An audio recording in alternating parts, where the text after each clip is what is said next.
Let the tailgate begin. RV City is open. Georgia, Florida week is officially underway, and the tailgate is going to be quite nice over the next several days with mild temperatures and a nice, refreshing breeze off the Atlantic. Downright windy closer to the beaches.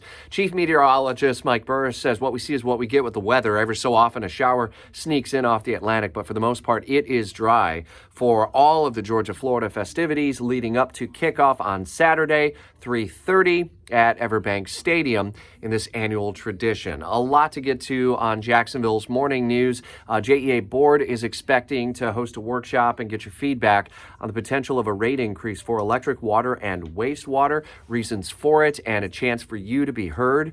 Early voting storylines continue to be told as Duval County registered Republicans are still outpacing registered Democrats overall.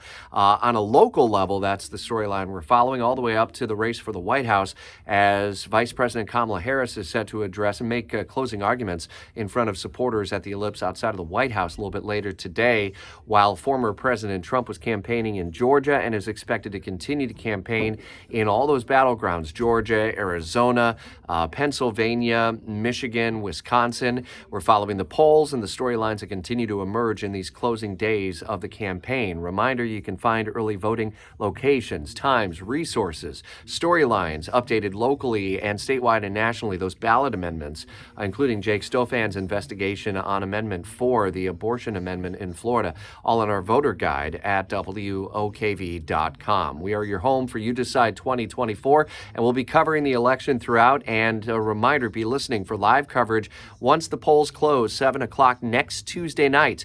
We'll have you covered on all angles of the presidential election down to the local level, taxing decisions in St. Johns County and elsewhere.